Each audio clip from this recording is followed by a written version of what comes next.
Pues en las palabras de introducción solo destacar unas pocas ideas de las muchas interesantes que se cubrirán en la reunión.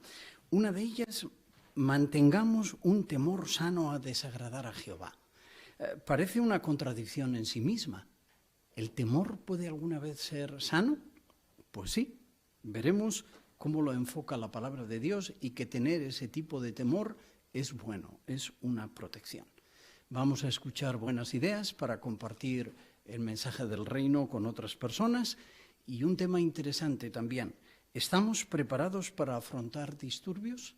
No querríamos dar por sentado que donde estamos nosotros no hay que preocuparse. Eso aquí no va a ocurrir, porque si pensamos así, a la respuesta ¿estamos preparados para afrontar disturbios? Tendremos que decir que no estamos preparados. Y obviamente no queremos eso. Y en el estudio bíblico de congregación, una idea muy interesante. La Biblia contiene el mensaje de Dios para nosotros. Nos beneficiará la información tan interesante y nos preparará para conducir cursos bíblicos. Pues ese es nuestro manual para conducirlos en la actualidad. Pues con estas ideas de introducción abordamos ya las diferentes partes, comenzando con la sección Tesoros de la Biblia. El discurso de 10 minutos que abre esta sección tiene como tema mantengamos un temor sano a desagradar a Jehová. El hermano Pablo Conde lo presenta.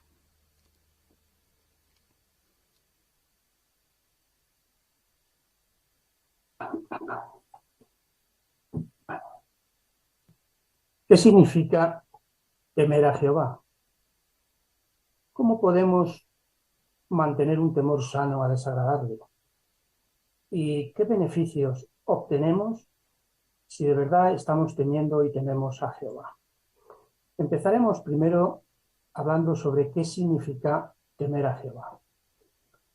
Nuestra Biblia de estudio en el Rosario habla lo siguiente. Temer a Jehová significa un respeto profundo por Dios y temor sano a desagradarle. Está motivado por el amor a Él, por el amor a Dios y la fe en Él. Este sentimiento hace que sus siervos quieran adorarlo y obedecer sus leyes. Vamos a ver un relato que nos enseña qué envuelve el respeto y el temor a Jehová, por lo tanto. Cuando se completó la mayor parte de la conquista de la tierra prometida, David tenía el deseo de trasladar el arca del pacto a Jerusalén. Veamos lo que dice la Biblia aquí en 2 de Samuel, capítulo 6 y los versículos 3 a 5.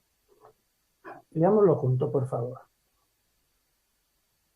Ahora bien, para transportar el arca del Dios verdadero, desde la casa de Abinadab, que estaba en la colina, la pusieron en una carreta nueva, y Uzá y Ahío, hijos de Abinadab, llevaban la carreta nueva. De modo que llevaron el arca del Dios verdadero de la casa de Abinadab, que estaba en la colina, y Ahío iba caminando delante del arca. David y todos de la casa de Israel estaban celebrando la ocasión delante de Jehová con toda clase de instrumentos de madera de negro, arpas y otros instrumentos de cuerdas, panderetas, sistros y címbalos. Así, esto era una ocasión gozosa. Al llevar el arca de Jehová a Jerusalén, pues fueron adorando, cantando, ¿verdad?, a Jehová. Pero, ¿cuál fue el problema aquí? Como dice aquí la Escritura, en lugar de transportar el arca con los varales sobre los hombros de los levitas coatitas, que era como se debería hacer de acuerdo con las instrucciones dadas por Jehová, David permitió que la colocasen sobre un carruaje. Su idea de llevar el arca en un carruaje iba contra el mandato divino. Jehová no había dicho eso, aunque es verdad que David tenía buenas intenciones. Pero esto nos hace ver, hermanos, que las buenas intenciones no bastan, y siempre tienen consecuencias. Cuando Jehová dice las cosas, hay que hacer caso. Veamos ahora el versículo 6. El versículo 6 dice, pero cuando llegaron a la era de Nacón, Uzá extendió la mano y agarró el arca del Dios verdadero, porque los toros casi vuelcan. Así que las reses que tiraban del carro estuvieron a punto de ocasionar un vuelco. La relación del arca con la presencia de Jehová exigía que se le tratase con el debido respeto. Era el arca del pacto y Jehová es santo.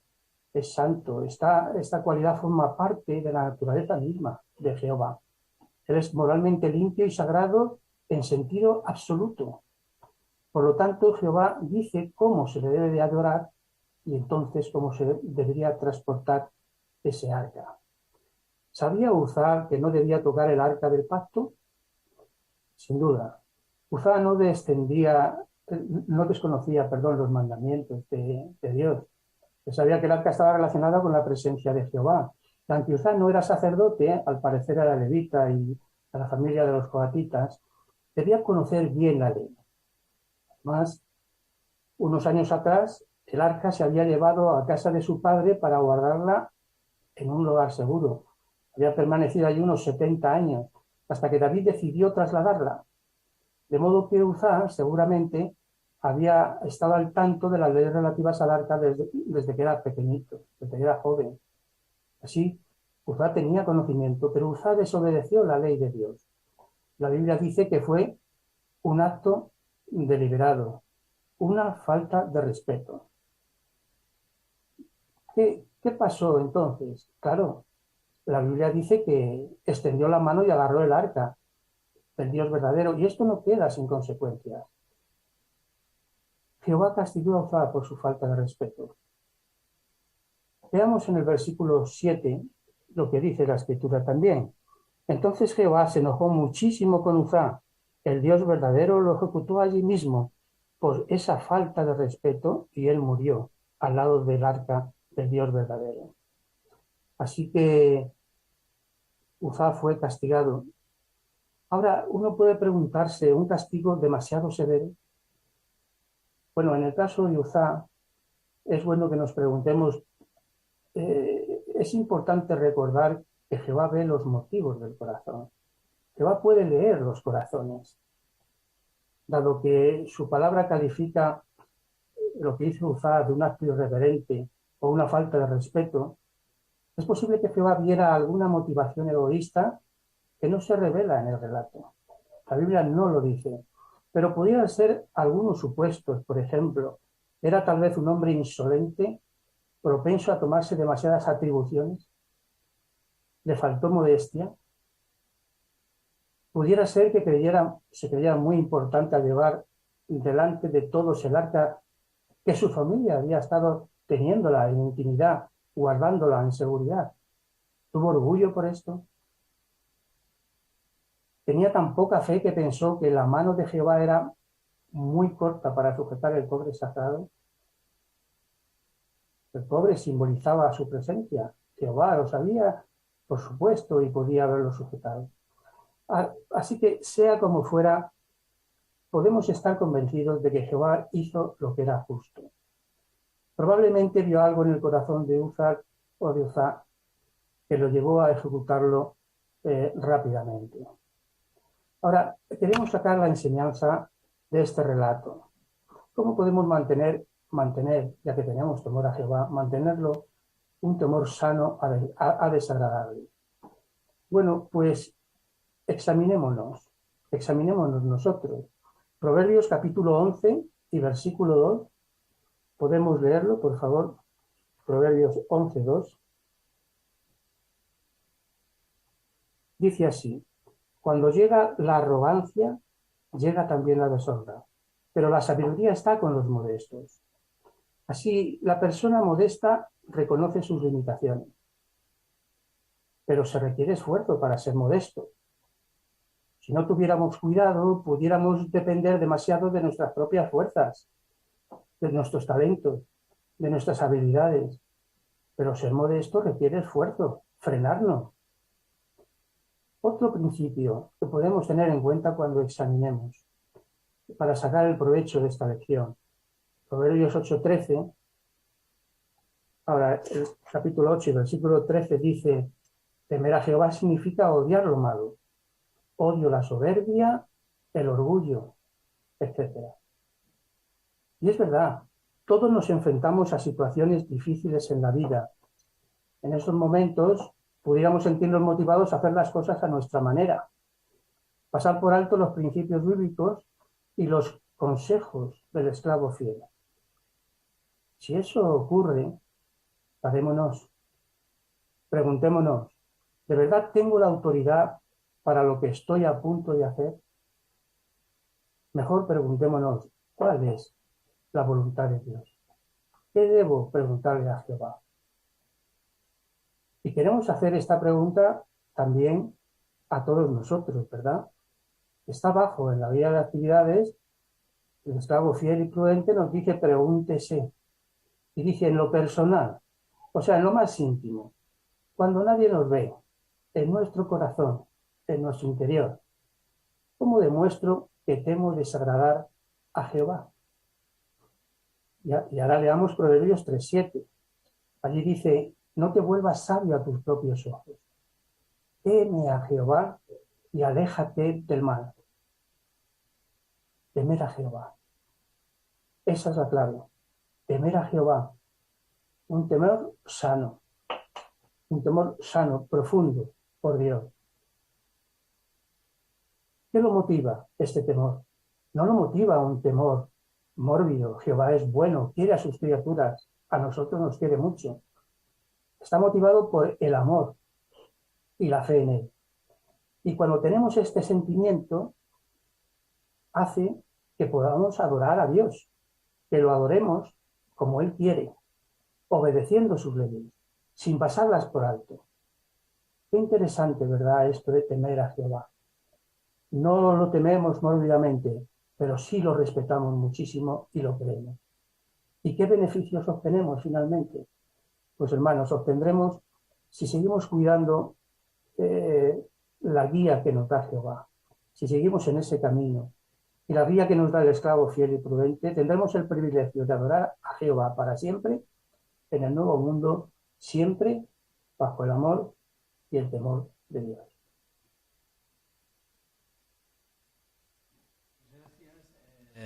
Hermano Conde, por esta interesante exposición, ¿verdad? El temor sano a Jehová es una protección, no es una pega en absoluto.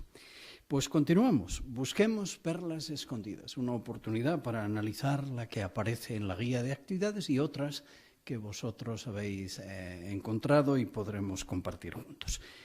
La sección es segundo libro de Samuel, capítulos 4 al 6, y el hermano Arturo León atiende esta parte. Bien, pues para dar comienzo con las perlas escondidas, voy a pedir un voluntario o voluntaria para la lectura del segundo libro de Samuel, capítulo 6, versículos 8 y 9. Gracias. Hermana Paloma Morata, por favor. Pero David se enojó porque la furia de Jehová había estallado contra Uzá, y aquel lugar se le llama Pérez Uzá hasta el día de hoy. Y David sintió miedo de Jehová aquel día y dijo, ¿cómo voy a traerme el arca de Jehová? Gracias. La pregunta, ¿qué aprendemos de la reacción de David ante la furia de Jehová? Hermano Juan Ignacio Reyo, por favor.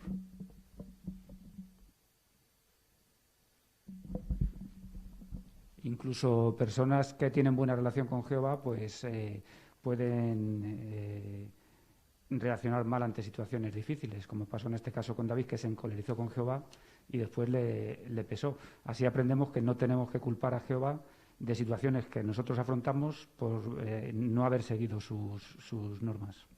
Muy bien, correcto. Por audiovisual, hermana Neri Juárez. Proverbios 19:3 dice que es la propia tontedad del hombre lo que tuerce su camino, pero luego su corazón se enfurece con Jehová. Así es que tenemos que cuidarnos de no culpar a Jehová por los problemas que resultan de haber pasado por alto sus mandamientos. Muy bien, correcto. Pasemos a la siguiente pregunta. ¿Qué perlas espirituales ha encontrado sobre Jehová, el ministerio y otros temas en la lectura bíblica de esta semana? Hermano Ortega, aquí adelante, por favor.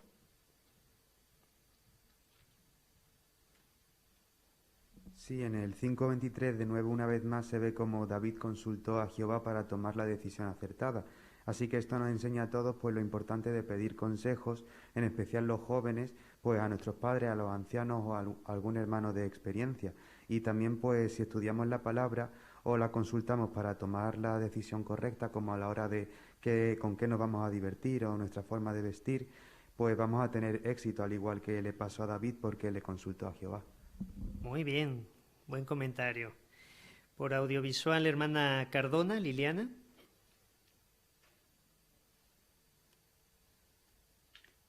Sí, en el segundo libro de Samuel, capítulo 5 y versículo 12, David reconoció que Jehová le había puesto en el lugar que estaba como rey de Israel, así que le dio todo el mérito a Jehová.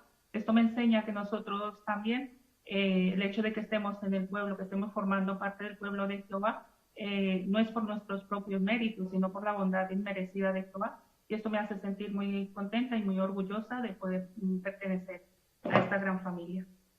Muy bien, gracias por ese comentario. Hermana Ana Arrello. Sí, en el relato de 2 de Samuel 6, del 20 al 23, se ve el contraste del orgullo que tiene Mical, porque le habla con sarcasmo a David, incluso le falta el respeto, y esta actitud Jehová la castiga, ¿no? No le deja tener hijos, murió sin prole y no le dio ningún hijo a David. Así que este relato nos enseña una importante lección basadas en las palabras de 1 de Pedro 5:5, que nos manda a vestirnos con humildad al tratar con otros, porque Dios se opone a los arrogantes, pero les muestra bondad inmerecida a los humildes. Gracias por esa aplicación. Hermana Eliet León. Sí, en el 6:8, donde dice que David se enojó, hay una nota con una traducción alternativa que dice o se sintió mal. Y esto es muy interesante porque en 1 de las Crónicas 15:13, David mismo reconoció que no se había asegurado de cuál era la forma correcta de transportar el arca. Así que como David no investigó bien y consultó a Jehová, tomó una mala decisión y se sintió mal.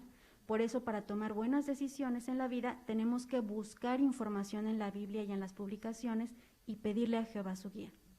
Una buena recomendación. Hermana Rubio, por favor. En el 6:11 se habla de un hombre llamado Obed Edom, que destacó entre otros porque cuando la mayoría se habían asustado por lo que le pasó a Uza, él, sin embargo, se quedó con el arca del pacto en su casa durante 3 meses. Nadie se la quería quedar, pero él se hizo disponible.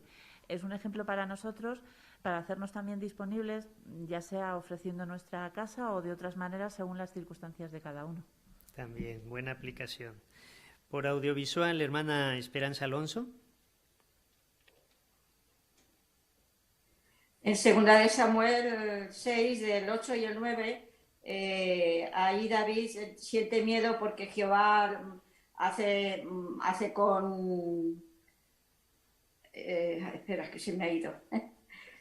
Con Uzá lo que pasó, ¿no? Que le mató. Pero entonces el 9 nos muestra lo importante que es de que a veces podemos culpar a Jehová por una mala decisión que podamos tomar y suframos las consecuencias. En este caso no fue una mala decisión, o sea, fue una mala decisión, pero porque sintió orgullo, aunque amaba a Jehová, pero no como tenía que ser.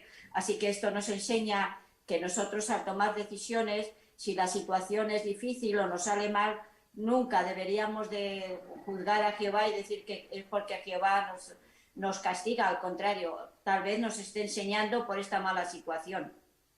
Gracias. Hermano Ortega, aquí adelante, por favor.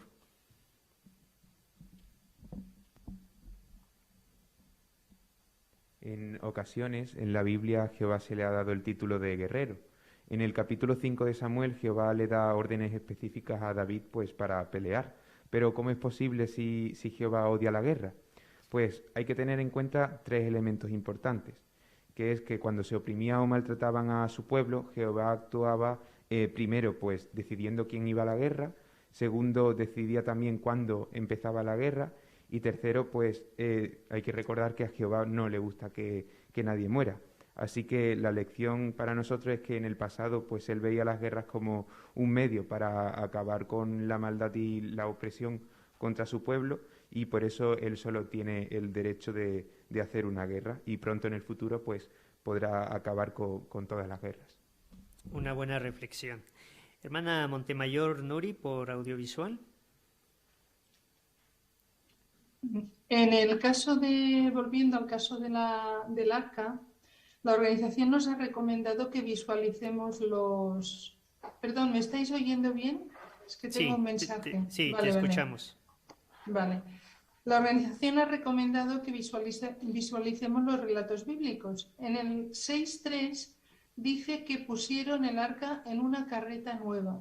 Eso quiere decir que antes de que el arca estuviera en la carreta tuvieron que cogerla con sus varales y colocarla encima. Y aparentemente pensaban hacer lo mismo cuando llegara a Jerusalén. De tal modo que el tema de la carreta parece que es algo que alguien pensó que era fantástico, pero no era lo que Jehová quería. Y por eso también era un añadido a tener que corregir aquella situación. Así es, muy bien. Por audiovisual, hermana Patricia Rodríguez. Y volviendo al caso también de Mical, parece que, bueno, en la Biblia se la llama la hija de Saúl en vez de llamársele la esposa de David. Y parece que algunos biblistas dicen que esa es la razón por la que Mical actuó tan mal con David. Y es que nuestra infancia también repercute en las personas que acabamos siendo. Por eso decía una atalaya que es importante que los matrimonios siempre tengan en cuenta los antecedentes de la otra persona para poder entenderla y también poner sus intereses por delante de los propios. Interesante comentario. Hermano Martínez, aquí al frente.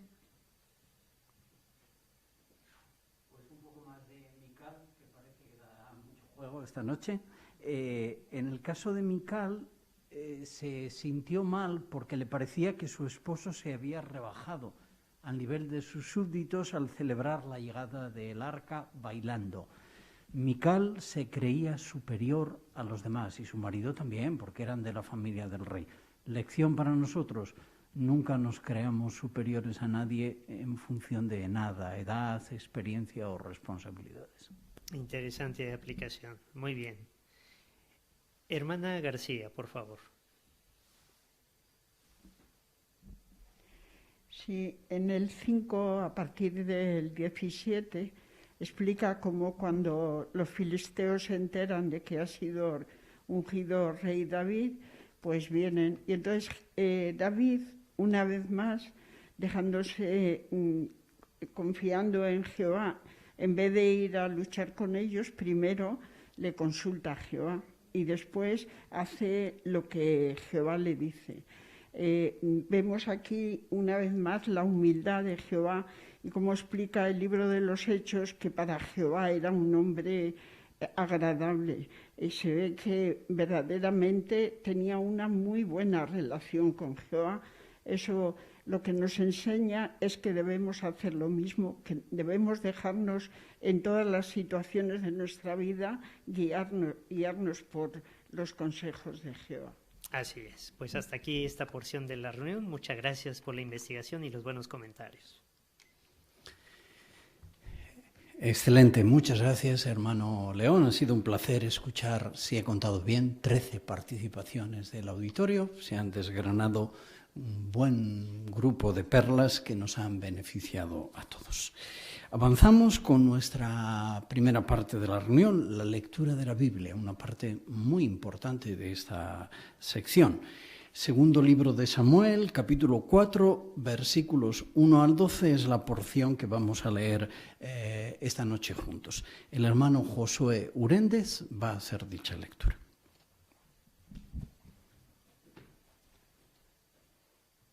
Cuando Isboset, hijo de Saúl, oyó que Abner había muerto en Hebrón, se acobardó y todos los israelitas se preocuparon mucho. Había 2 hombres al mando de las bandas de saqueadores que le pertenecían al hijo de Saúl. Uno se llamaba Baana y el otro Recab. Eran hijos de Rimón, el Beerotita, de la tribu de Benjamín. Y es que Beerot También era considerado parte de Benjamín. Los beerotitas huyeron a Gitaim y allí viven hasta el día de hoy como residentes extranjeros. Ahora bien, Jonatán, hijo de Saúl, tenía un hijo llamado Mefiboset. Él estaba lisiado de los pies. Resulta que cuando tenía 5 años llegó de Jezreel la noticia de que Saúl y Jonatán habían muerto. Su nodriza entonces lo tomó en brazos y huyó, pero mientras huía desesperada, se le cayó y quedó lisiado. Los hijos de Rimón el beerotita, Recab y Baana, fueron a la casa de Isboset durante la hora más calurosa del día, mientras él dormía su siesta del mediodía. Recab y su hermano Baana entraron en la casa como si fueran a buscar trigo y apuñalaron a Isboset en el abdomen. Luego salieron huyendo. Cuando ellos entraron en la casa, él estaba en su cuarto acostado en la cama. Lo apuñalaron y lo mataron. Después le cortaron la cabeza y se la llevaron. Caminaron toda la noche por el camino del Arabá. Llegaron a Hebrón, le llevaron la cabeza de Isboset al rey David y le dijeron: aquí está la cabeza de Isboset, hijo de Saúl, tu enemigo, el que quería quitarte la vida. Hoy Jehová le ha concedido a mi señor el rey la venganza contra Saúl y sus descendientes.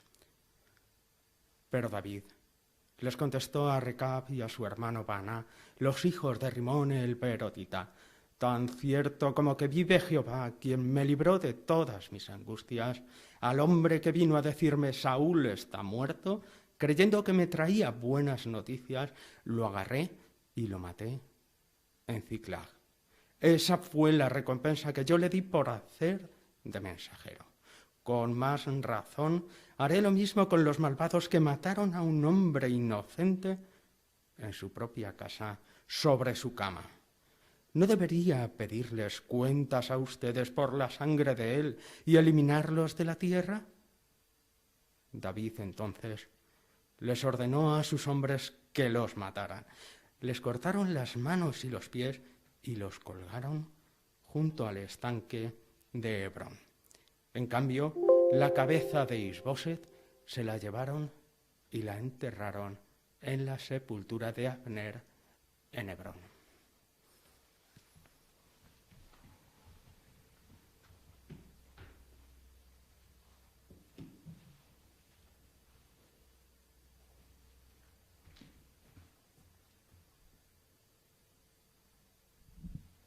Excelente, muchas gracias, hermano Uréndez, por esta buena lectura de la porción asignada para esta noche.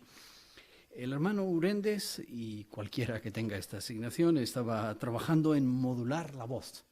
Esa es una idea importante, porque como explica el folleto que nos guía para esta reunión, el modular la voz permite transmitir claramente las ideas y despertar emociones. No modular se pudiera comparar a un electrocardiograma o encefalograma, ¿verdad? Plano, que indica muerte, no hay actividad. Un discurso plano también, una lectura plana que no modula, no tiene curvas, pues es una especie de nana, ¿no? Más bien tiende a dormir en vez de interesar.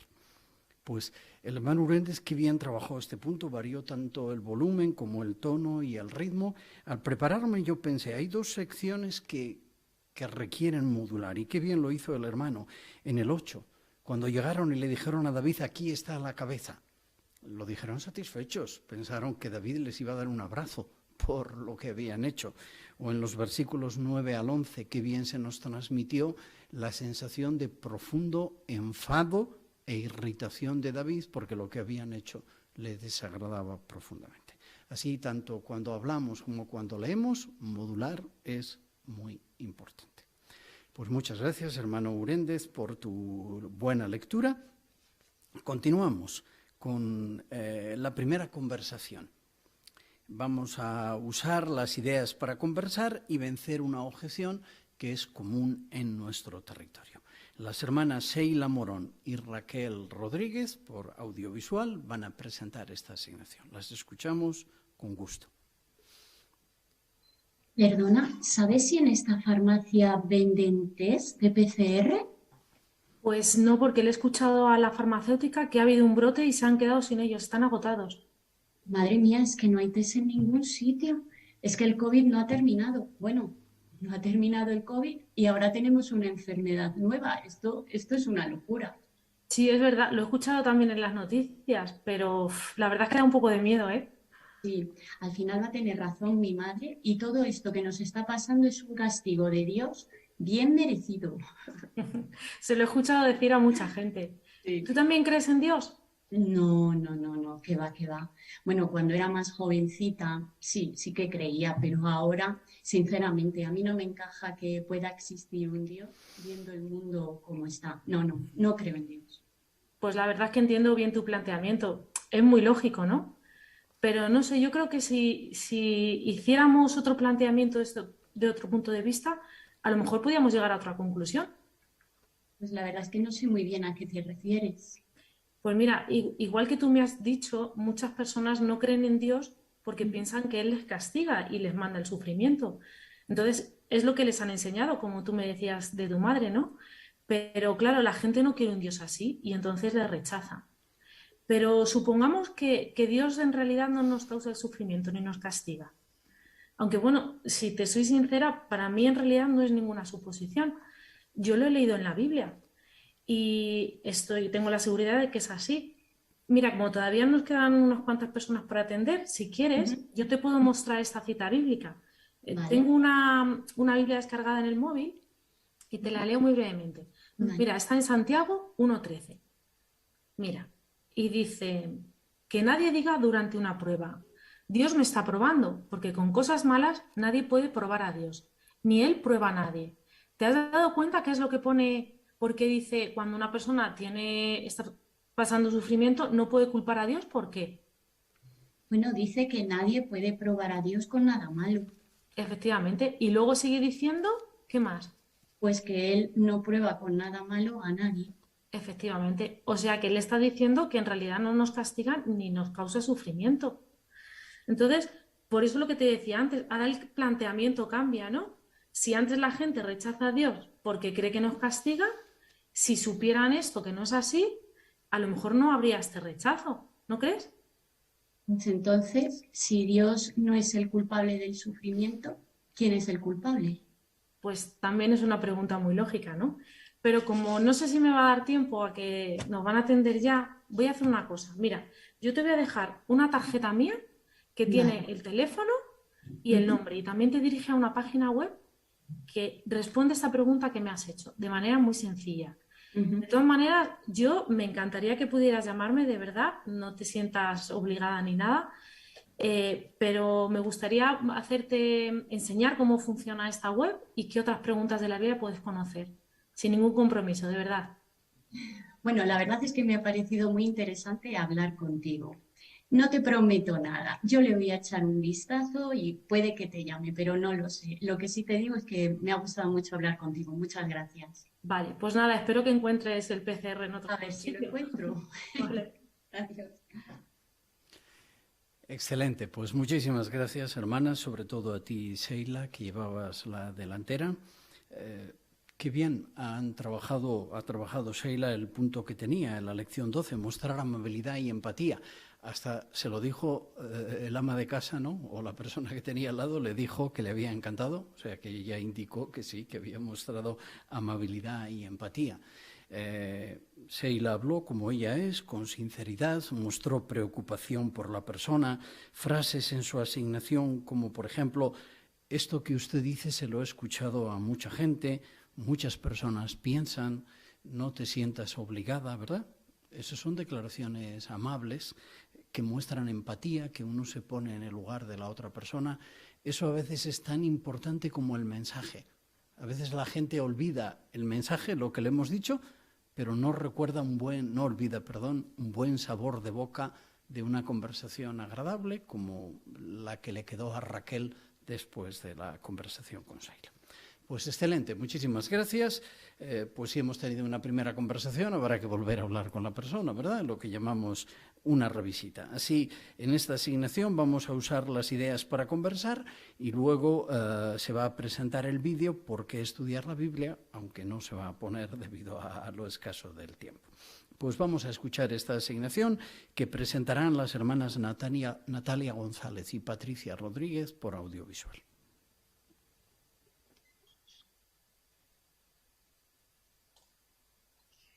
Hey Patricia, ¿qué tal? ¿Cómo va la mañana? ¿Con mucho lío? Hola Natalia, pues mira, la verdad es que sí, chicas, que no paramos, ya sabes que ahora estamos hasta arriba de trabajo, estaba deseando parar 5 minutos. No me extraña, la verdad es que viene bien poder parar un poquito para despejarse un poco. Por cierto, ¿qué tal está tu prima? ¿Se encuentra ya algo mejor?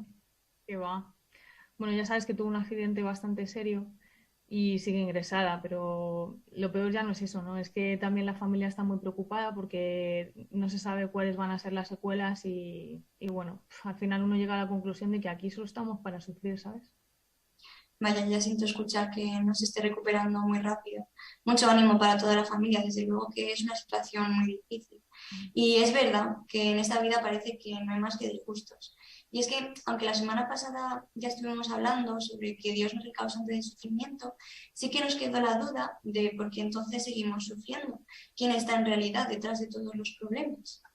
Sí, es verdad, recuerdo que me explicaste eso, ¿no? Que Dios no causa todas estas cosas, pero francamente es que no tiene mucho sentido, ¿no? No sé si es que te refieres a que hay alguien más, a otra persona que sí lo hace, no sé.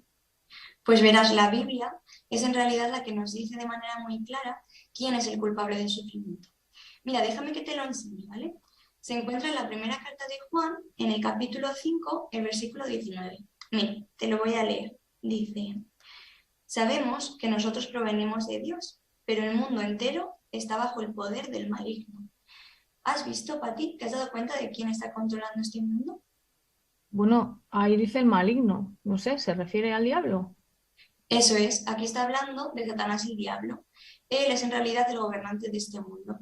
Y después de ver todos los problemas, los sufrimientos, guerras, enfermedades, ¿verdad que no nos sorprende que él sea quien está detrás de todo esto?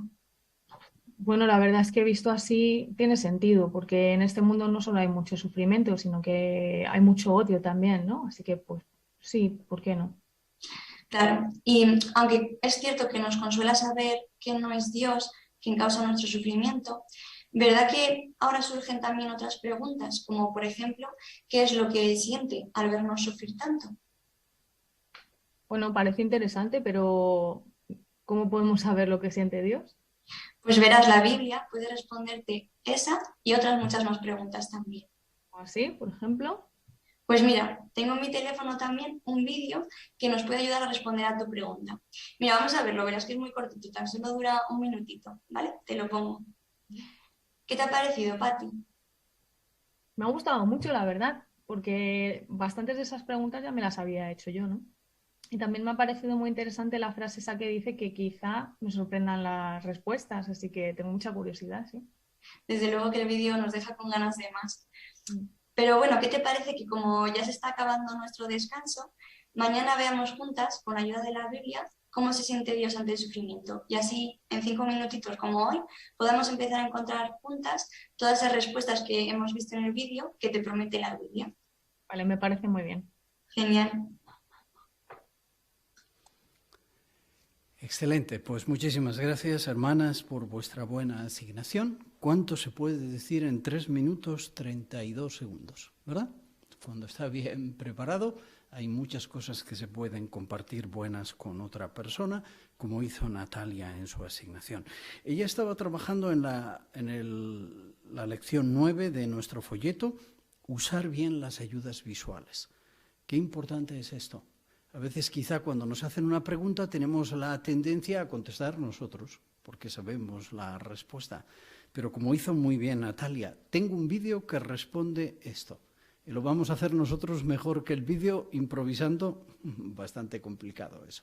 Así, qué bien que estemos en modo presentar vídeos. Y que cuando nos hagan una pregunta, tenemos allí nuestro dispositivo y usamos el vídeo como hizo muy bien Natalia y queremos también hacer nosotros. No olvidemos que vivimos en una cultura visual más que lectora. Por tanto, la gente valora en muchas ocasiones más ver algo que leer, y tenemos ahora multitud de ayudas visuales para compartir con la gente. Pues muchas gracias por la asignación, y la última asignación en la segunda sección de nuestra reunión es un discurso de 5 minutos tomado de la Atalaya del 1 de octubre de 2005 con el título «Teman a Dios y denle gloria». Pues vamos a escuchar al hermano Juan Ignacio Reyo, que lo va a presentar.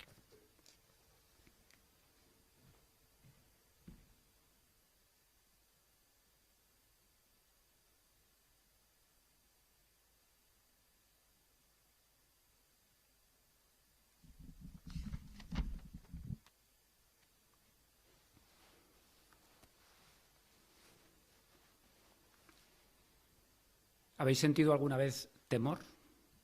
Pues seguro que sí, porque es una emoción muy humana. Todos hemos sentido alguna vez temor. El diccionario de la Real Academia de la Lengua Española lo define como el estado del ánimo que hace huir o rehusar aquello que se considera dañoso, arriesgado o peligroso. La Biblia también habla del temor de Dios. ¿Qué significa esta expresión? ¿Por qué es importante para nosotros hoy en día el temor de Dios? ¿De qué maneras nos beneficia? ¿Y qué obras impulsa a hacer el temor de Dios a los siervos de Jehová? Pues estas preguntas son las que vamos a considerar en los próximos minutos, y lo vamos a hacer leyendo 3 textos bíblicos. El primero, si me acompañáis al libro de Apocalipsis, capítulo 14, versículos 6 y 7. Y allí dice: «Vi a otro ángel que volaba en medio del cielo.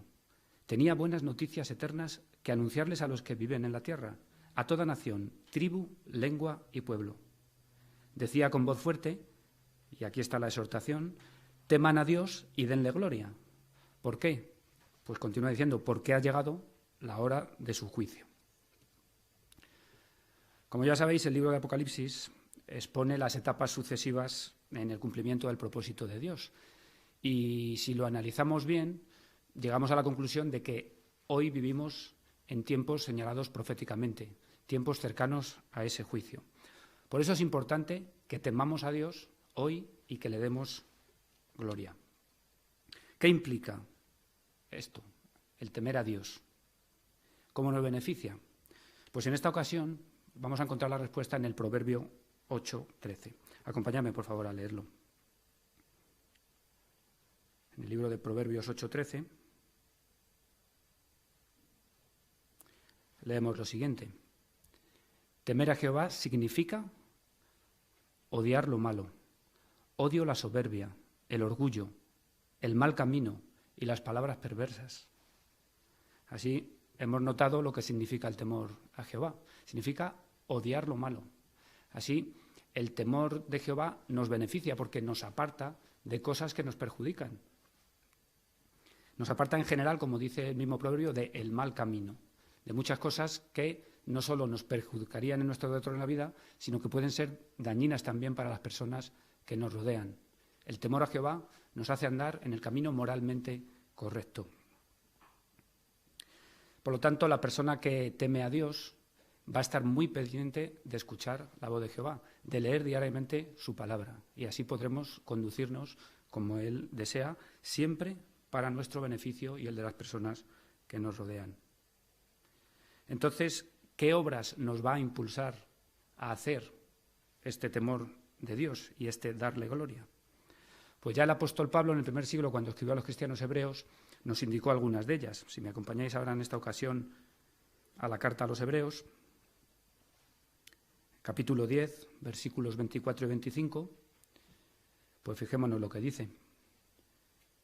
Dice el 24: «Y estemos pendientes unos de otros para motivarnos a mostrar amor y a hacer buenas obras». Esta es una de las cosas que nos hace hacer o nos invita a hacer el temor de Dios, el hacer cosas buenas por otros, el incitarnos al amor y a hacer buenas obras por nuestro prójimo. Y continúa diciendo el 25: «Sin dejar de reunirnos, como algunos tienen por costumbre, más bien animémonos unos a otros, sobre todo al ver que el día se acerca. Es importante que sigamos reuniéndonos. Allí es donde escuchamos la voz de Jehová y donde podemos también beneficiarnos de la compañía de nuestros hermanos y de incitarnos a estas obras excelentes. Entre estas obras excelentes, la principal para los siervos de Dios es la predicación de las buenas noticias del reino ya cercano. Así, resumiendo, podemos decir que el temor de Dios y el darle gloria es muy importante hoy en día. Además, podemos decir también que nos beneficia no solo a nosotros, sino a las personas que nos rodean. Y, por último, que nos mueve a las obras excelentes, entre las que se encuentran la lectura de la Biblia, la asistencia a las reuniones y la predicación de las buenas noticias del reino. Por lo tanto, la pregunta que tenemos que hacernos cada uno de nosotros individualmente, ¿estamos temiendo a Dios y dándole gloria? Pues realmente ahora es el momento apropiado para realizar ese autoexamen.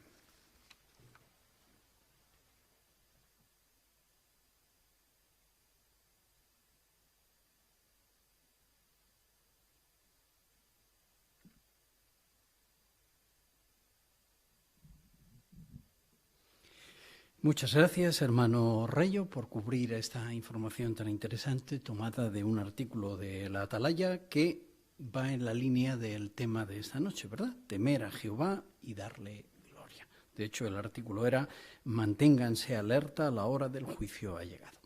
El hermano Reyo estaba trabajando en la lección 19, llegar al corazón, que implica ayudar a que quien escucha, el auditorio en este caso, ame lo que aprende y lo ponga en práctica. Y el folleto dice que lo que ayuda es, pues lo que ha hecho muy bien Juan Ignacio, preguntas de autoexamen y dirigir a Jehová y su palabra. Un discurso clarito que comenzó indicando que iba a haber 3 ideas importantes en el discurso, basadas en 3 ideas bíblicas, que es lo importante, porque ese es el mensaje de Jehová, no el nuestro, y eso permite que auditorios receptivos como este u otros, las personas escuchen lo que se les dice y llegue a su corazón. Pues muchas gracias, excelente asignación. Con eso cubrimos 2 de las terceras partes de nuestra reunión y pasamos a la última parte de la reunión, nuestra vida cristiana. Si podéis cambiar de posición, una canción sirve de alabanza a Jehová y de transición a esta parte.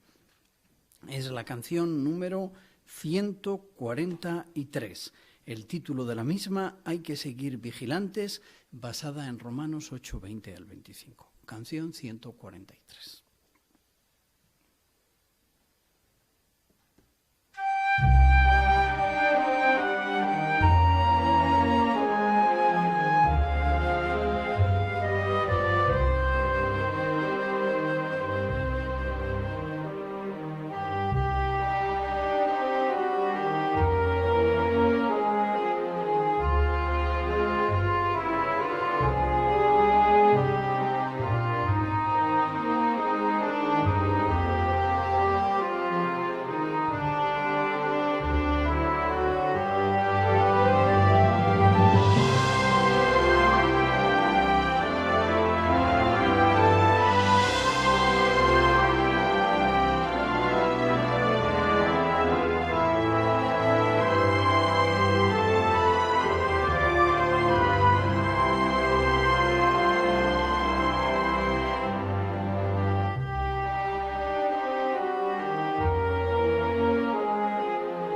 Pues la primera asignación en esta sección de vida y ministerio tiene como título ¿Está preparado para afrontar disturbios?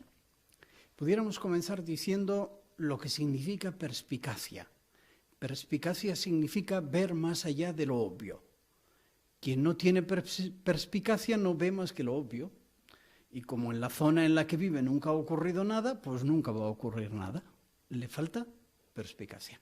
No queremos formar parte de ese grupo y si tuviésemos alguna idea de que lo que vamos a analizar no nos aplica, el vídeo y el análisis que vamos a tener nos convencerá de lo contrario. Vamos a destacar dos ideas en este artículo que son las que aparecen en nuestra guía de actividades. Dos tipos de preparación ante posibles desastres que sí pudieran ocurrir. Prepararnos espiritualmente y preparar todo lo que necesitamos. Como indican las 4 primeras líneas del artículo, problemas van a surgir. Apocalipsis 6:4 indica que el caballo de color rojo, la guerra, avanza, que va a haber disturbios en el mundo en el que vivimos. Esperar otra cosa no es perspicaz ni realista. ¿Qué podemos hacer para estar preparados? Dos ideas que se van a cubrir en esta asignación y que primero vemos el vídeo y después las comentamos juntos. Así visionamos el vídeo durante los próximos 5 minutos y 30 segundos, por favor.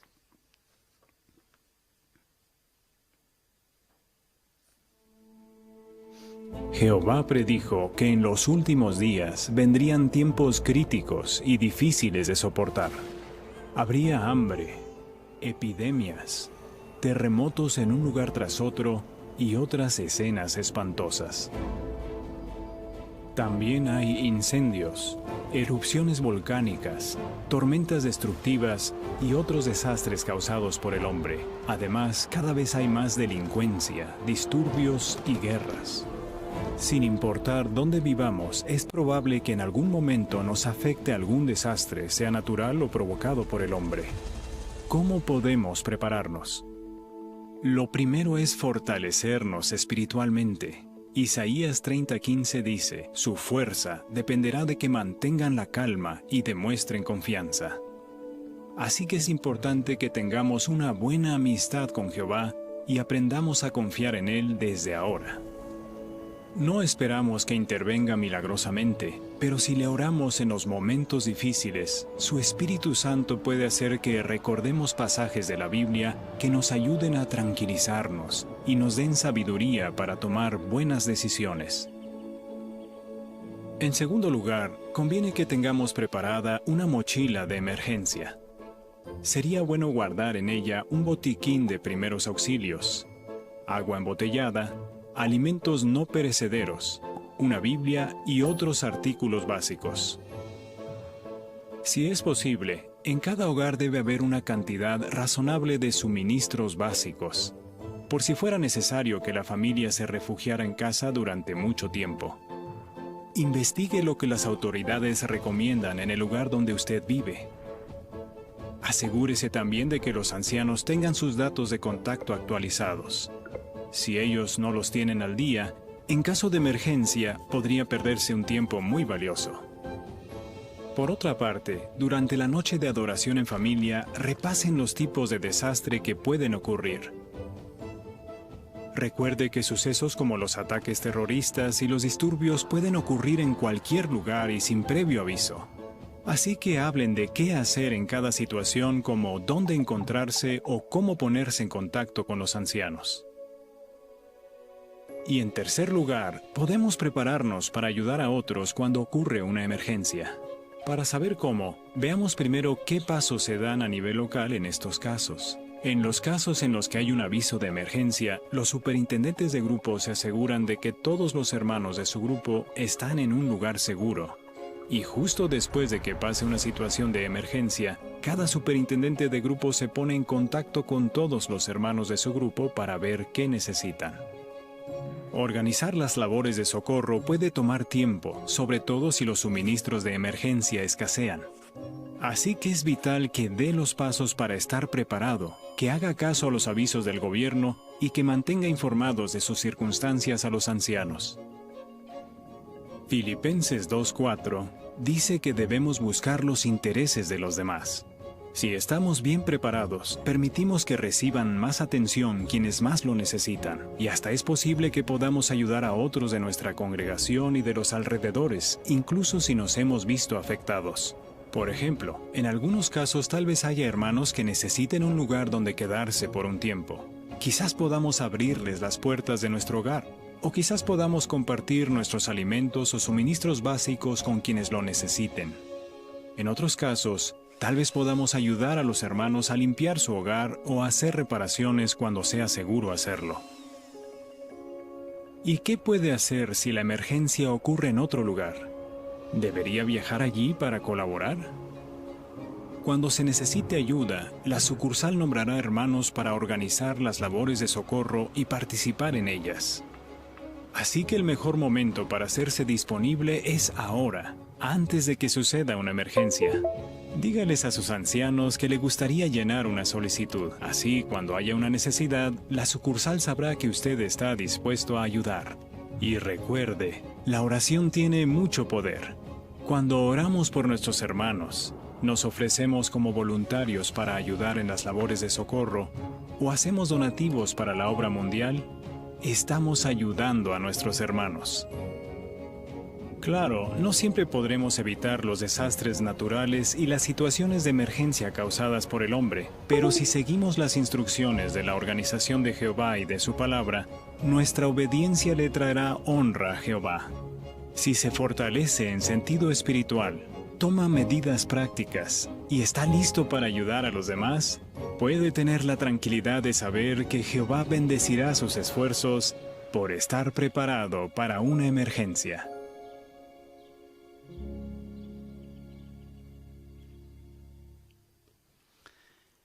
Pues qué vídeo más interesante, ¿verdad? Que unido al artículo que vamos a analizar ahora de manera breve, nos va a completar la idea de cuán importante es estar preparado para afrontar disturbios. Lo vamos a comentar juntos. Se destacan en negrita dos ideas importantes. La primera de ellas, ¿qué tipo de preparación queremos llevar a tener lista antes de un posible desastre? Hermana García. Pues habla de que debemos de prepararnos ahora espiritualmente. ¿Cómo lo podemos hacer? Pues pensando en relatos y principios bíblicos que nos ayuden ahora en confiar más cada día en Jehová, y dice algo que es mantenernos neutrales a pesar de los disturbios que haya. Y otra cosa que debemos hacer es ahora cultivar amistades en la congregación. Muy bien. Eso cubre el aspecto de preparación espiritual. Ahora dice aspectos prácticos. Preparemos todo lo que necesitamos. Yo he aislado 4 ideas, 4 cosas que querríamos tener en mente ante posibles desastres que pudieran ocurrir en el futuro. A ver si las entresacamos de ese párrafo. Mano Carmona. Bueno, pues habla de que podamos tener una reserva de alimentos en casa por si ocurriera algún imprevisto, tener también un plan de evacuación o de refugiarnos en casa, que la mochila de emergencia esté siempre bien preparada y que tanto los ancianos como nosotros tengamos los datos de contacto para que en caso de emergencia pues podamos estar localizados. Muy bien, excelente. La fotografía que muestra, en línea con lo que acabamos de comentar, que está haciendo una familia ahí, que se nos ha animado a hacer también en el vídeo. Hermana González, Puri.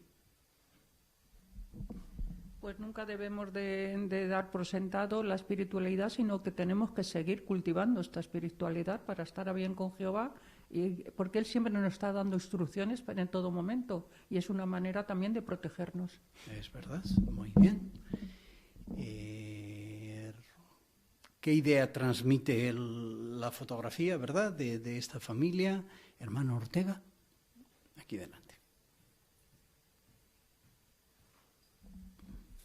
Sí, pues vemos cómo han visto las noticias, cómo hay disturbios en toda la ciudad y bueno, han hecho caso de los principios del vídeo, ¿no? Tienen su mochila preparada, también víveres en la casa y están listos y preparados por si tienen que salir. Perfecto, ¿verdad? Se han preparado. Entonces, Jehová bendecirá eso. El último parrafito, antes de las 3 preguntas que vamos a hacer, indica que aunque surja un desastre, ¿qué no debe descuidarse? Pensando que ha ocurrido un desastre, ahora hay que preocuparse del problema tangible que tenemos aquí. Hermano Rillo, Sergio. Las actividades espirituales. Hemos visto muchas veces en lugares donde ha ocurrido un desastre, lo primero que hacían los hermanos, organizar las reuniones. Estupendo, muy bien, ¿verdad? Se nos anima también a quedarnos en casa, a menos que sea necesario salir por el tipo de emergencia y, desde luego, compartir lo que tenemos con los demás.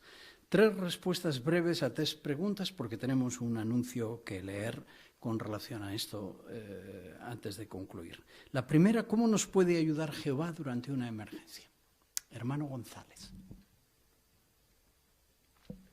Pues hacer caso a lo que el esclavo fiel y prudente nos anima a hacer y que nos animó a hacer, tener una reserva razonable de alimentos, razonable, y un plan por si acaso tenemos que refugiarnos en nuestro propio hogar. Muy bien, ¿verdad? Relacionado con esto, la pregunta segunda, ¿verdad? ¿Qué podemos hacer para estar preparados? Quizá algún detalle que no se ha cubierto.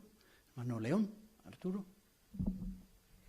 Un aspecto que en el vídeo se comentó, en la noche de adoración en familia, considerar estos asuntos de cómo podemos prepararnos ante un desastre o un disturbio y tener la mochila de emergencia lista para utilizarla. Muy bien.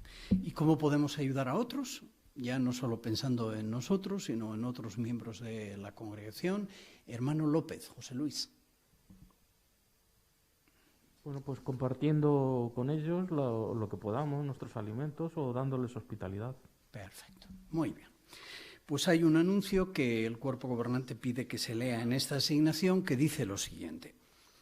Cuando ocurre un desastre, pero particularmente cuando se presentan situaciones como guerras o disturbios, debemos ser muy cuidadosos al enviar o recibir mensajes que contengan fotos, vídeos o experiencias sobre nuestros hermanos. Recuerde que puede ser difícil comprobar la veracidad de dichos informes no oficiales. Algunas fotos o vídeos pueden contener información sobre dónde se tomaron, lo cual podría poner en peligro a nuestros hermanos y hermanas. Siga visitando la sección Noticias sobre los Testigos de Jehová de jw.org, que es uno de los medios que usa el esclavo fiel y prudente para darnos información exacta sobre la hermandad al tiempo apropiado. Se ha visto que a veces hermanos con buenas intenciones que viven fuera del área afectada por un desastre piden dinero para ayudar a quienes lo necesitan o para las labores de socorro. Sin embargo, esto podría complicar el trabajo de los hermanos nombrados para dirigir las labores de socorro y multiplicar los esfuerzos y los gastos. Si desea contribuir económicamente para ayudar a nuestros hermanos afectados por desastres de todo el mundo, puede hacerlo donando directamente a la obra mundial. Haga planes para que usted y su familia cuenten con alimento espiritual en caso de desastre, pues podría ser difícil obtenerlo. Algunos se han preparado para seguir teniendo acceso a nuestras publicaciones y vídeos, aun si fallaran la electricidad o Internet. Si fuera necesario alojar a hermanos desplazados debido a un desastre, el cabeza de la familia que esté pensando ayudar debe analizar los riesgos debidos al COVID-19, sobre todo si en el hogar viven personas de edad avanzada o con problemas de salud. Los cabezas de familias desplazadas deben tomar en cuenta los mismos riesgos. Mientras se preparan como familia para un desastre, asegúrese de que el secretario de su congregación tenga actualizados sus datos de contacto para emergencias.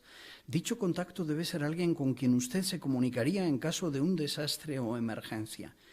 Es preferible que viva en una zona distinta a donde usted vive actualmente, para que sea menos probable que también se vea afectada por el mismo desastre o emergencia.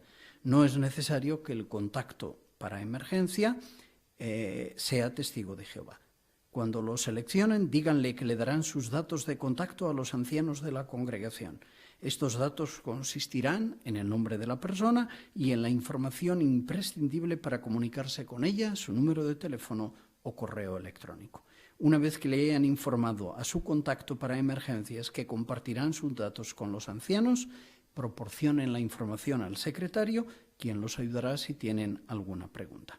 Los animamos a todos a repasar la revista Despertad número 1 de 2022, titulada ¿Cómo hacerle frente a un mundo en crisis?, durante su adoración en familia o en su estudio personal, y analizar con cuidado y con la ayuda de la oración qué medidas adicionales deben tomar para estar mejor preparados para un desastre. Consejo oportuno al tiempo oportuno, ¿verdad? En este mundo tan complicado en el que estamos viviendo. Pues agradecemos esta sabia instrucción del cuerpo gobernante y pasamos a la parte final de nuestra reunión de esta noche, el estudio bíblico de congregación.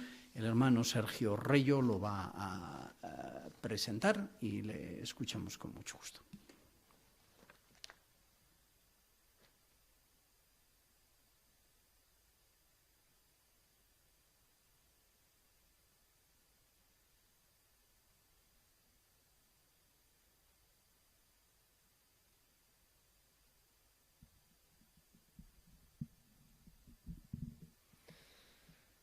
Pues hoy abordamos la lección número 5 de nuestro libro Disfrute de la vida y se titula La Biblia contiene el mensaje de Dios para nosotros. Claro, ¿cómo podemos estar seguros de que realmente es el mensaje de Dios?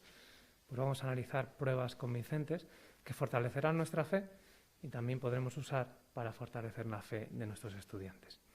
Pues sin más, comenzamos leyendo el párrafo introductorio y el primer párrafo.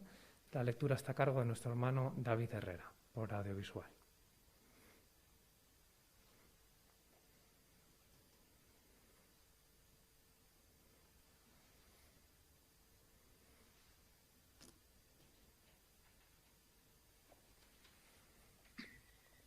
Jehová nos ha dado un maravilloso regalo, los 66 libros que forman la Biblia.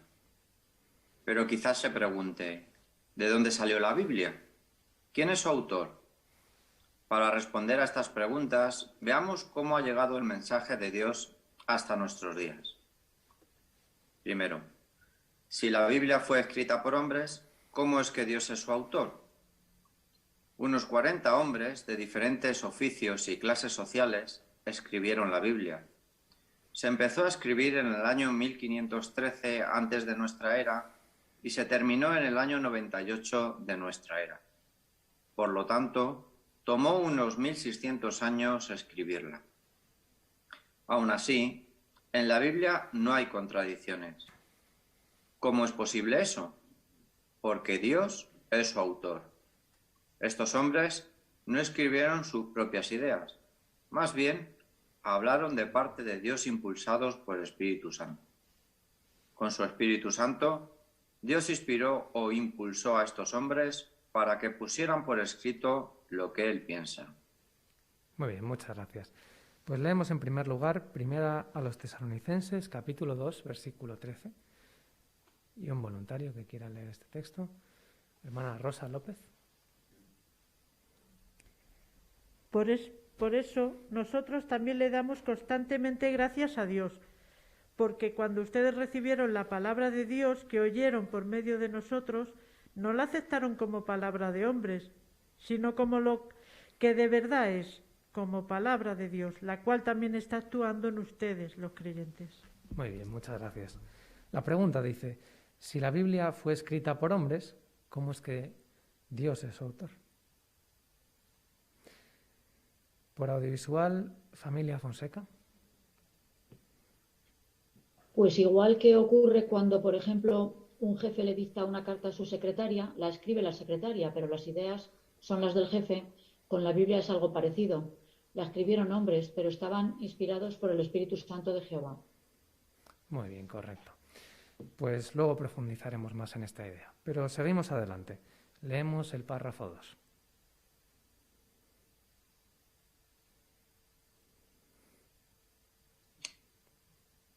¿Quiénes tienen acceso a la Biblia?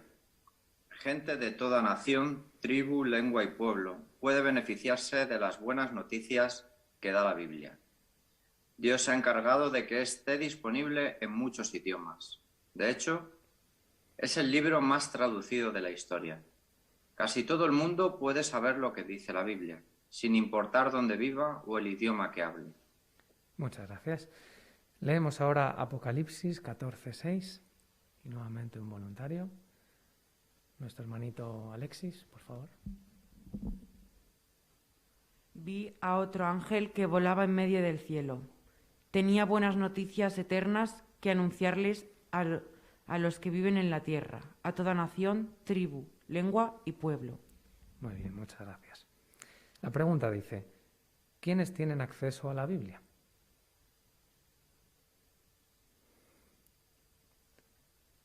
Por audiovisual tenemos a Daniel Pinzón. Vale.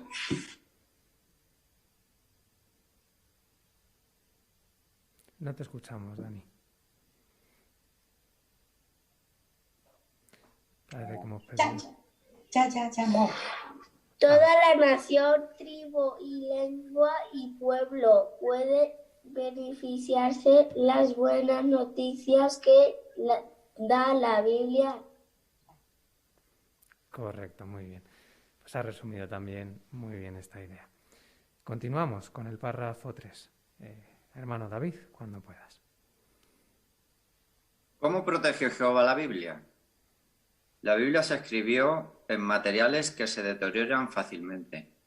Se usaron rollos que se hacían con piel animal o con tallos de una planta llamada papiro. Pero hombres que amaban la Biblia hicieron muchas copias a mano y con cuidado. Aunque mucha gente poderosa trató de acabar con ella, otros estuvieron dispuestos a arriesgar su vida para protegerla. Jehová no ha permitido que nada ni nadie le impida comunicarse con nosotros. La Biblia dice, la palabra de nuestro Dios permanece para siempre. Muy bien. Pregunta el párrafo 3. Y agradecemos mucho tu lectura, hermano David. ¿Cómo protegió Jehová la Biblia? Hermana Sonia Salvanés, por audiovisual.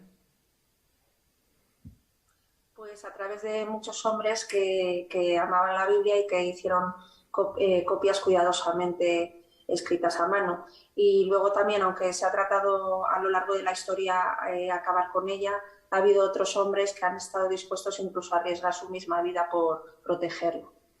Eso es, muy bien. Pues hasta aquí hemos visto las 3 pruebas principales de que la Biblia realmente viene de Dios, que fue escrita por muchos hombres en un periodo muy largo, pero no se contradice, que todo el mundo tiene acceso a ella y que Jehová la ha protegido. Ahora vamos a profundizar en todas estas ideas. Empezamos en el punto 4. Vamos a ver el vídeo ¿Quién es el autor de la Biblia? Y después leeremos el texto y contestaremos las preguntas.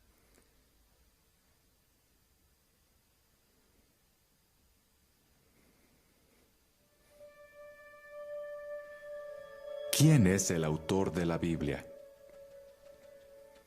La Biblia es una colección de 66 libros. Hace más de 3.500 años, Moisés empezó a escribir los primeros. Durante los siguientes 1.600 años, unos 40 hombres escribieron los libros restantes que componen la Biblia.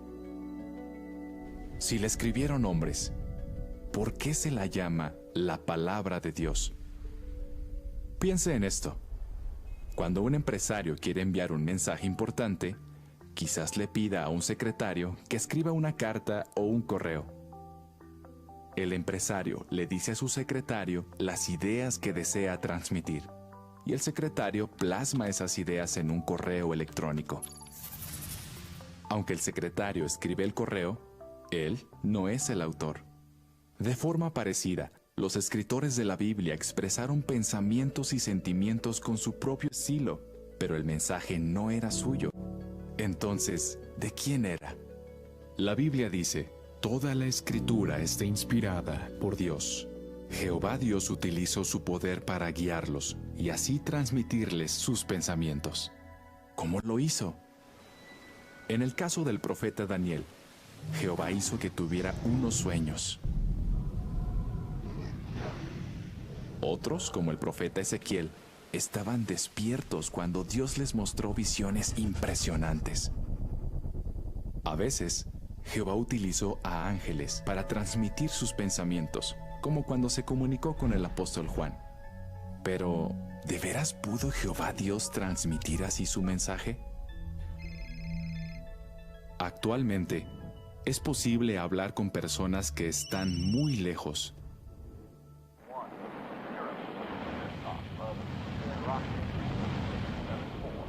Hasta es posible hablar con astronautas que están en el espacio exterior. Si el hombre puede hacer eso, ¿no es lógico pensar que el Creador puede hacer cosas aún más sorprendentes? Podemos confiar en la Biblia, porque su autor no es ningún hombre, sino nuestro amoroso Creador, Jehová Dios. Muy bien, pues vamos a leer 2 Timoteo, capítulo 3 y el versículo 16.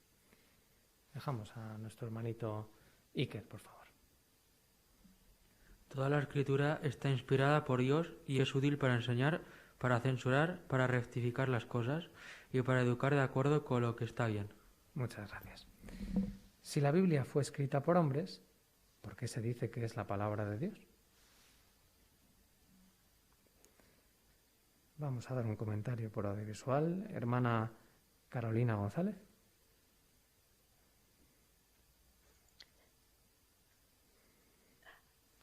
Sí, porque efectivamente él lo que hizo Jehová Dios fue transmitirle sus ideas a estos escritores humanos, ¿no?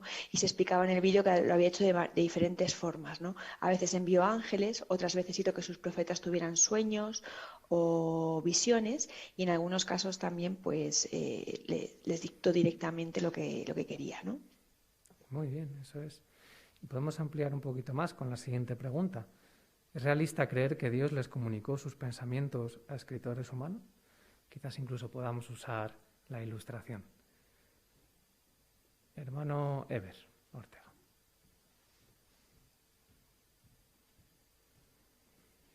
Pues podemos decir que sí, porque como se veía en el vídeo, ¿no? Hoy día podemos comunicarnos incluso con personas que están muy lejos, ¿no? En el espacio se veía, así que si el hombre puede hacer eso, ¿cuánto más podemos confiar en que Jehová es el autor de la Biblia y pues se comunica mediante ella con nosotros? Correcto, muy bien. Y por audiovisual, hermana Raquel Rodríguez.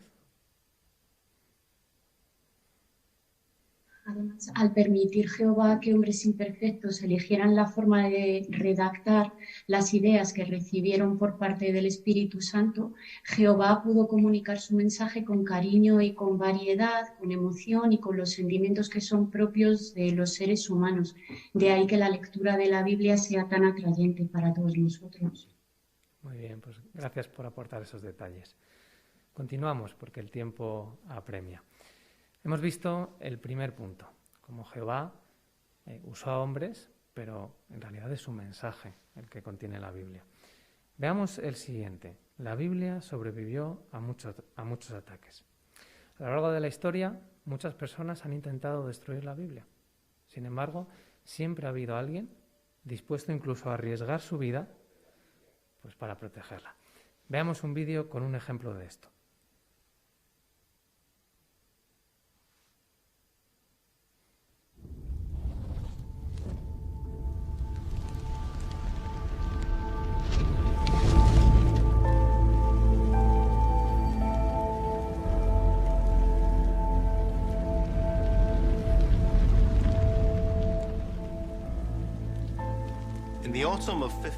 En el otoño del año 1536, William Tyndale fue trasladado de su celda en el castillo de Belvoir al sitio donde sería ejecutado.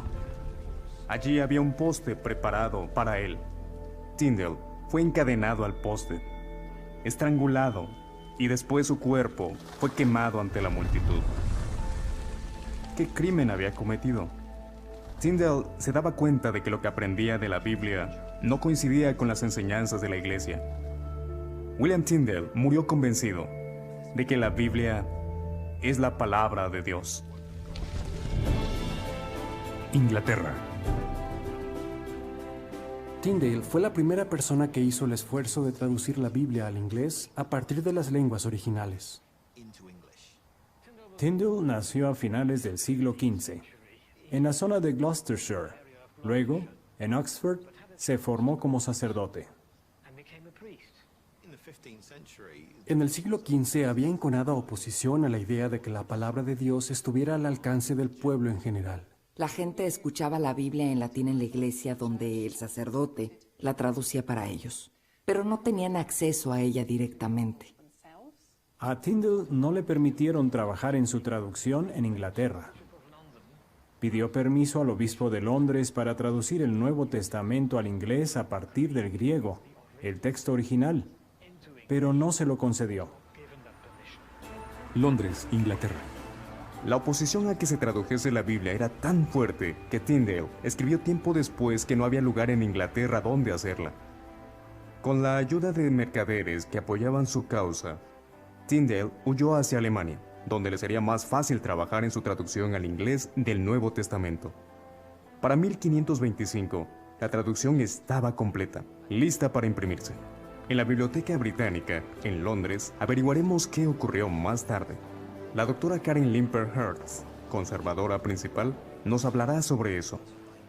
Esta es una copia única de la primera edición del Nuevo Testamento de Tyndale, impresa en Colonia en 1525. El fragmento de Colonia es el único ejemplar conocido. Que se trate de un fragmento indica que traducir era arriesgado. Después de beber varias copas, el encargado de la imprenta le contó a alguien que estaba imprimiendo un Nuevo Testamento proluterano en inglés para un hombre de apellido Tyndale. Eso llegó a oídos de las autoridades y se hizo una redada en la imprenta. Tyndale y sus socios huyeron, así que esto es lo único que queda hoy. Se fueron por el río Rin hasta Worms. Solo pudieron producir una parte de Mateo. Su trabajo era muy peligroso. Las primeras copias completas de la traducción de las escrituras griegas cristianas de Tyndale se imprimieron en Worms, Alemania, en 1526. La tirada fue de al menos 3.000 ejemplares. Amberes, Bélgica.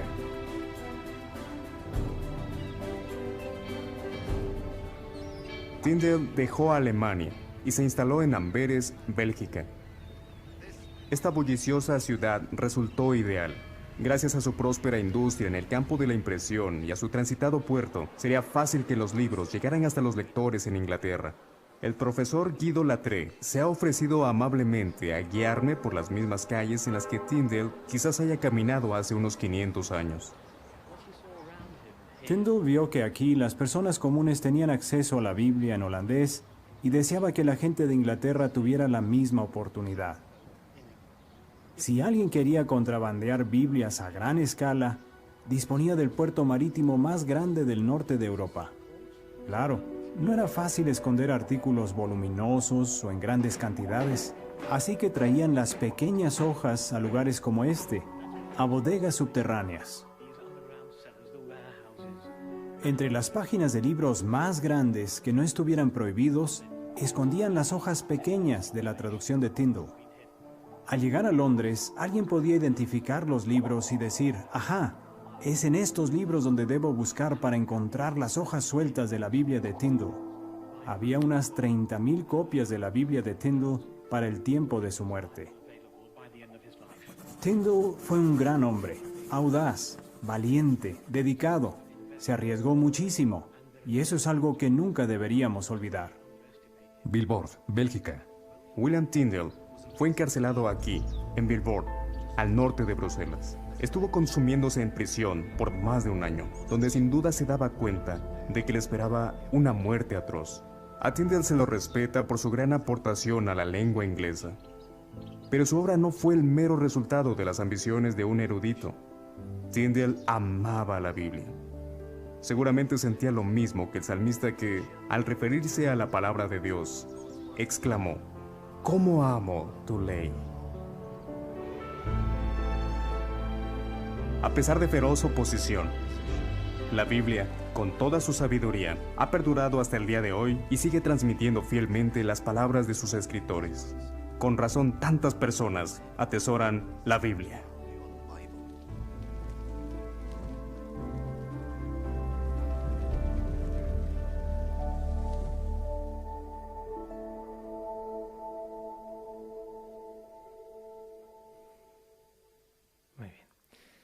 La pregunta está pensada para una clase bíblica, así que la vamos a reformular un poquito.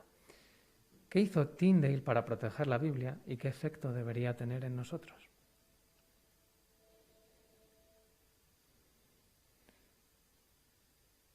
Hermana Puri González.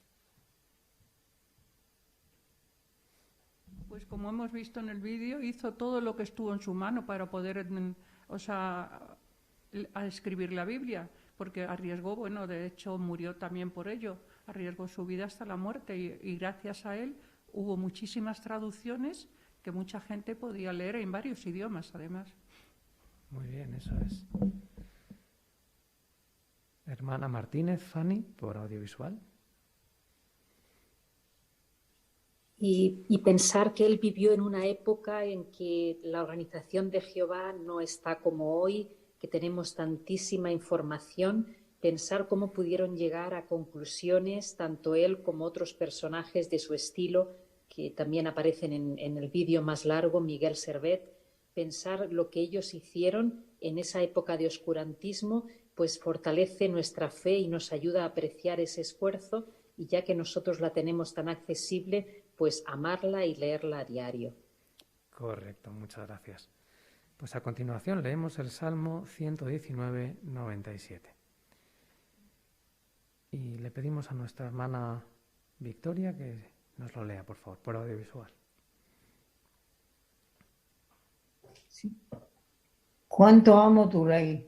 Reflexiono en ella todo el día. Muy bien. La pregunta dice, ¿qué ha llevado a mucha gente a arriesgar la vida para traducir y distribuir la Biblia? Hermana de Lucas, Teresa, por audiovisual. Pues igual que el salmista escribió, el amor por la palabra de Dios. Hemos visto de Tyndale que era mucho más que un erudito, que él realmente estaba convencido de que era la palabra de Dios. Así que este amor fue lo que le llevó a arriesgar su propia vida por traducir. Muy bien. Pues ya hemos visto la segunda prueba. La Biblia sobrevive a los ataques. Veamos la tercera en el punto 6. Un libro para todo el mundo. Se nos pide que leamos Hechos 10, 34 y 35. Y vamos a pedirle a la hermana Carmen del Río que nos lo lea.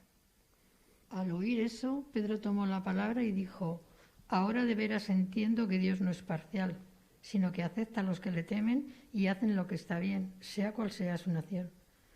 Muy bien. ¿Por qué quiere Dios que su palabra se traduzca a tantos idiomas y se distribuya por tantos lugares? Podemos también incluir los datos numéricos que vienen en el vídeo. Hermana Cardona, Liliana, por audiovisual.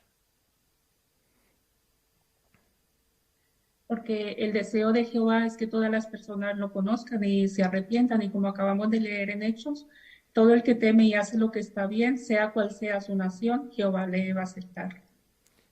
Muy bien, eso es. Hermano Óscar Martínez.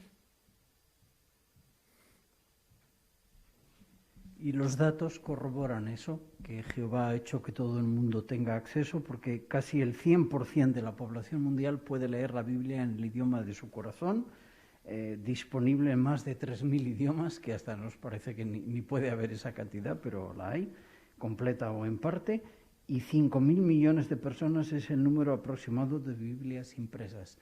Es el libro más impreso de la historia y el libro que más se vende todavía cada año en el mundo ahora en el siglo XXI. Muchas gracias por tu comentario y por incluir estos datos tan impactantes. Y la siguiente pregunta también la vamos a reformular un poco. ¿Por qué repasar estas pruebas fortalece nuestra fe? Hemos visto 3 pruebas convincentes. ¿Por qué fortalece nuestra fe? Hermana Rodríguez, Patricia, por audiovisual. Pues porque lo que ha sucedido con la Biblia no habría sido posible si no existiera Jehová y la hubiera protegido. Así que también nos da la confianza de que todas las promesas que Jehová ha hecho también se van a cumplir en ese sentido. Correcto, muchas gracias. Pues hacemos brevemente el repaso para mantenernos en tiempo. Y la primera pregunta dice, ¿qué quiere decir que Dios inspirara a hombres para escribir la Biblia?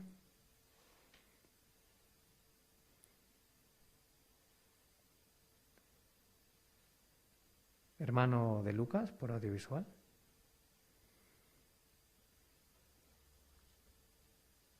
Que el mensaje que contiene proviene de Dios. Es verdad que estos hombres los pusieron por escrito, pero Dios los inspiró para que ese mensaje era suyo, aunque es verdad que le dieron la forma con su personalidad, pero el mensaje sigue siendo de Jehová. Muy bien, muchas gracias. La segunda pregunta de repaso, ¿qué le llama la atención sobre cómo sobrevivió la Biblia a tantos ataques y qué destacaría de su traducción y distribución? Familia Rodríguez, Antonio, Julita, por audiovisual.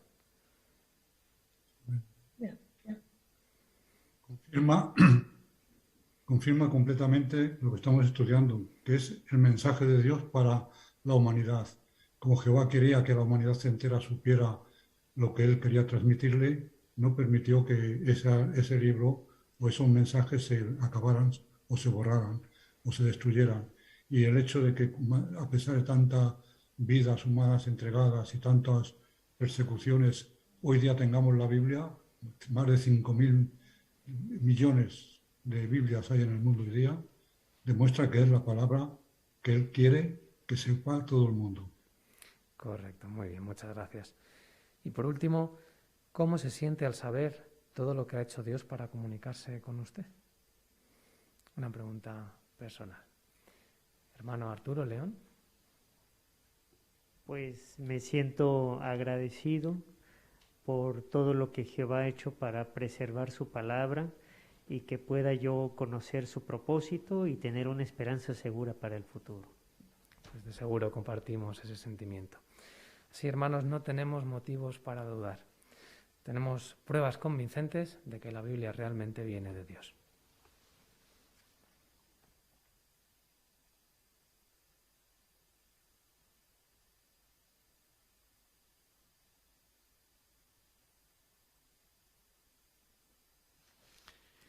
Excelente. Muchísimas gracias, hermano Reyo, por tu buena conducción del estudio bíblico de congregación. Qué información tan fortalecedora para nosotros y también cuando la compartamos con las personas con las que conducimos cursos bíblicos.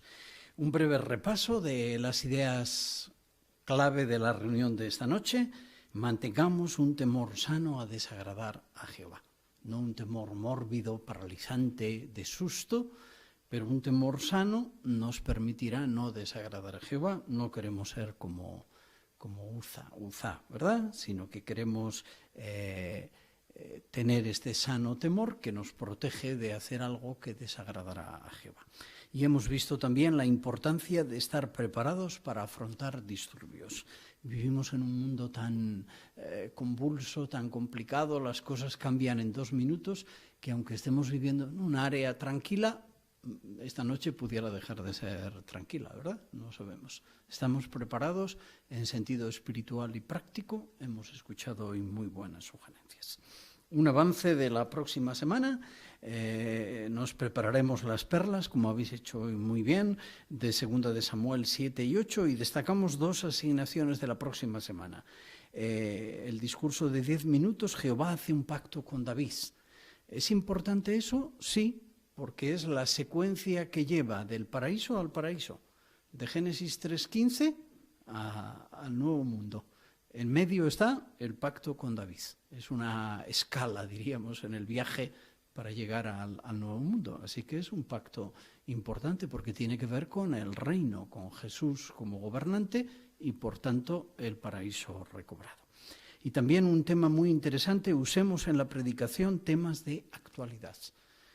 Ahora, en la correspondencia que escribimos o cuando hablamos de manera informal con alguien, muy interesante lo que va a comentar el artículo de que Jesús también hacía eso. En el primer siglo hablaba de las cosas que le preocupaban a la gente y eso captaba el interés de las personas. pues querremos estar, Jehová mediante, la próxima semana para disfrutar también de una interesante reunión, vida y ministerio. Pues solo nos queda en los minutos que restan de la reunión dar gracias a Jehová. Antes de terminar, como hoy hemos tenido un buen número de hermanos asistiendo por Zoom, apreciaremos que en sus dispositivos indiquen los que han estado en cada hogar y así sumados a los que hemos estado aquí en el Salón del Reino, pues sabemos cuántos hemos asistido a la reunión. Pues damos gracias a Jehová por la excelente información que hemos escuchado esta noche, que nos ha fortalecido y, como no, el compañerismo entre todos nosotros. La canción de alabanza a Jehová es la número 26. Si lo haces por Él, lo haces por mí. Una canción muy bonita, basada en Mateo 25, 34 al 40. Después, el hermano Pablo Conde concluirá la reunión con oración. Canción número 26.